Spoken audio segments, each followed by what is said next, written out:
Welcome to another episode of Threaded Conversations by Reverble. Today we're diving into a viral post that sparked some lively discussions across the internet. Let's get started. Here's our original post. One gray afternoon in New York City, I sat on the train with tears streaming down my face. It felt like my world was collapsing, my heart shattered, and everything outside the window, the city's vibrant pulse, blurred into a distant hum, muted by my sorrow. Across from me, a man sat quietly, focused on his iPad. He seemed like so many others in the city, aware of the chaos around them, but choosing to retreat into their own space. I imagined he was trying to block out my emotional turmoil, just as most do in the fast-paced, often indifferent rhythm of NYC. As the train rattled along, I continued to cry, feeling lost in my pain and utterly alone. But just before his stop, he surprised me. The man lifted his iPad and turned it toward me. With his fingertip, he had written in soft, curly letters, "It will be okay." A wave of gratitude washed over me, and through my tears I managed to thank him. His small gesture, so simple, yet deeply kind, felt like a lifeline. And just before stepping off the train, he smiled gently and said aloud, "It will be okay." That fleeting moment of humanity stayed with me long after he disappeared into the crowd. Nearly a decade later, I still think of him and thank him in spirit, wherever he may be. He was right. It did get better. His brief but profound kindness became a beacon of hope during one of the darkest moments of my life, reminding me that even in the vastness of a city full of strangers, compassion can quietly break through, changing everything. Now let's take a look at some of the top comments that followed. I have a similar story from my time living in NYC that really stuck with me. One afternoon, I was sitting on a bench speaking on the phone with my dad, clearly upset about something. When I finally hung up, I looked around, and this homeless guy from the neighborhood approached me. He looked at me with kind eyes and, without missing a beat, said, "It'll be okay, honey." His words caught me off guard, but they also wrapped around me like a warm blanket. In that moment, the sincerity in his voice broke through the fog of my sadness. It reminded me that sometimes solace comes from the most unexpected places. We exchanged a brief nod, and as he walked away, I felt a flicker of hope ignite within me. In that bustling city, where everyone seemed caught up in their own worlds, his simple act of kindness was a poignant reminder that we're all connected. It was a moment of humanity that I carry with me to this day. If given the choice between being right and being kind, choose kind. This powerful reminder from the book Wonder is one I always share with my Year 6 students. What a beautiful spirit. Isn't it remarkable how just a kind word from a stranger can brighten our day? Thank you for sharing this uplifting story.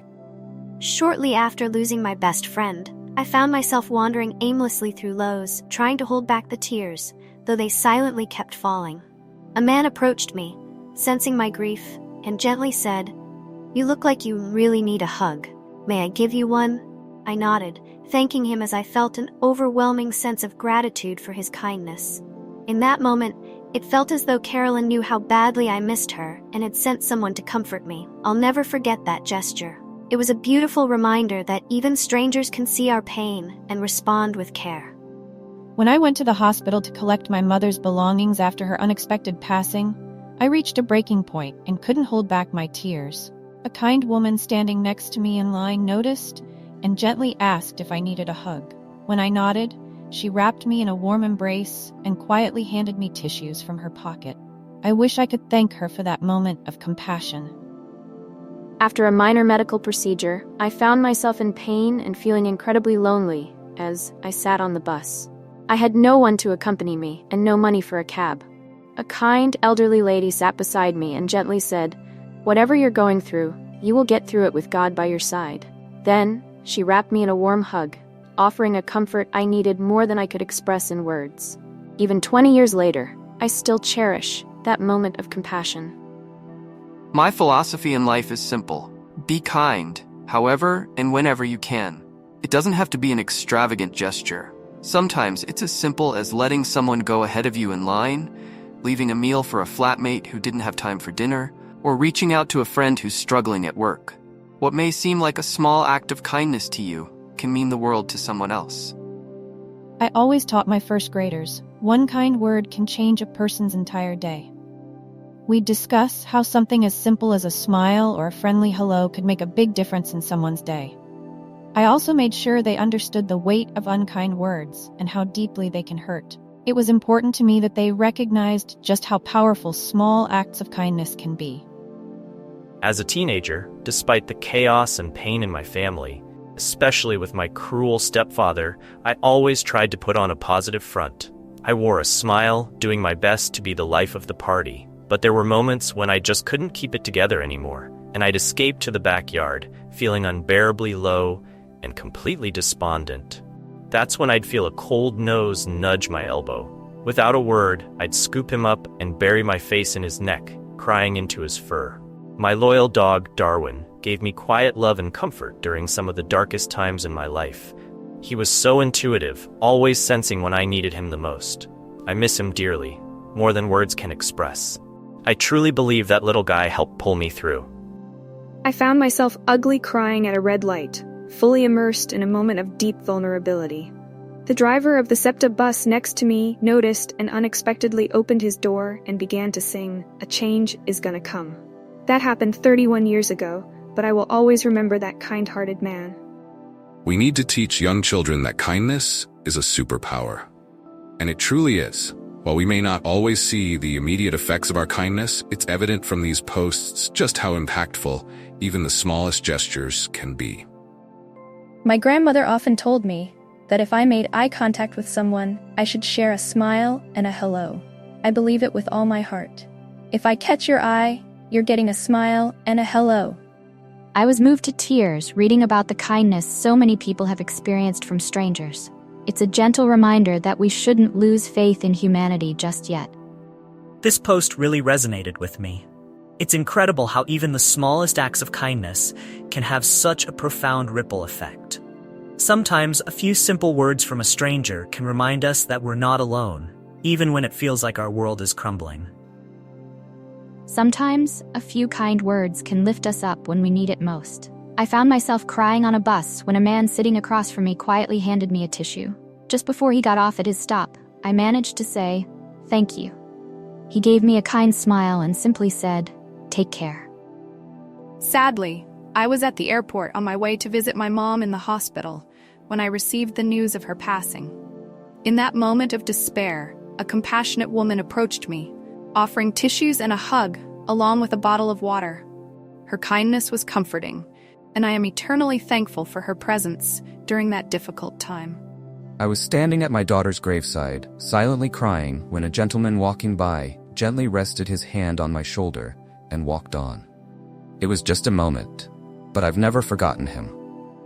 I was at Walmart around New Year's trying to decide which salami to buy for my charcuterie board. I reached for my phone to call my mom when it struck me my mom was gone. I stood there struggling, overwhelmed with panic and sadness, when a kind woman noticed my distress and offered to help me. I broke down in tears, sobbing like a child on her shoulder, and I will forever be grateful for her compassion. Even at 47, I found myself needing my mom's presence. Sometimes, simply letting someone know they are seen can be the greatest gift. We don't need to solve someone's problems to show we care. We just need to be there. My mother always reminded me that a kind word costs nothing. When I was a newly single mom juggling 2 small kids, I found myself at Marshall's, waiting in line to pick up my Christmas layaway. Money was tight, and I silently carried the weight of my circumstances, standing there with a somber face and my kids in the cart. As I prepared to pay, a man behind me quietly stepped forward and placed his card down to cover the entire purchase. I looked up, stunned, and he softly said, "My mom was a single mom, and today is the anniversary of her passing. I know how hard it can be. I'm doing something nice in her honor." His selfless gesture left me overwhelmed with emotion, and I couldn't hold back my tears of gratitude right there in the store. I will always remember his incredible kindness and the way it touched my heart during such a difficult time. I love this. Years ago, I was laid off while on a work visa. On my way to JFK, I told my cab driver that I was flying back to Miami to sell all my belongings, as I had just 14 days to leave the US if I couldn't find a new sponsor. He encouraged me to hold on to hope, assuring me that I'd find a way. Then, to my surprise, he insisted on covering my cab fare. I've never forgotten his incredible kindness. Thankfully, I did find a new job and was able to stay, but that moment of compassion stayed with me. These threaded stories give me goosebumps and fill me with hope. We humans are truly remarkable beings, and when we embrace kindness, we become something extraordinary, almost magical. My parents weren't just nice, they were exceedingly kind. There's a difference. Kindness comes from a deeper place, and it's a choice. I choose to embrace kindness wherever I can. Years ago, I went through a painful divorce, and while I managed to keep my emotions in check at work, the car often became a place of release. One day, while sobbing at a stoplight, I glanced to my right and noticed a compassionate woman watching me. She put her hand to her heart and mouthed, "I'm so sorry." Through the tears, I managed to say, "Thank you." It was a simple act of humanity that really touched my heart. It's incredible how random acts of kindness can change the world. Just like a pebble dropped into a still pond, a single act of kindness sends ripples far beyond its origin, touching lives in ways we may never see. Every act, no matter how small, has the power to inspire others. So let's keep spreading love, and let those ripples become an unstoppable force for good. That wraps up this thread. If you enjoyed this conversation, make sure to like, comment, and subscribe for more engaging content. And don't forget to share your thoughts in the comments below.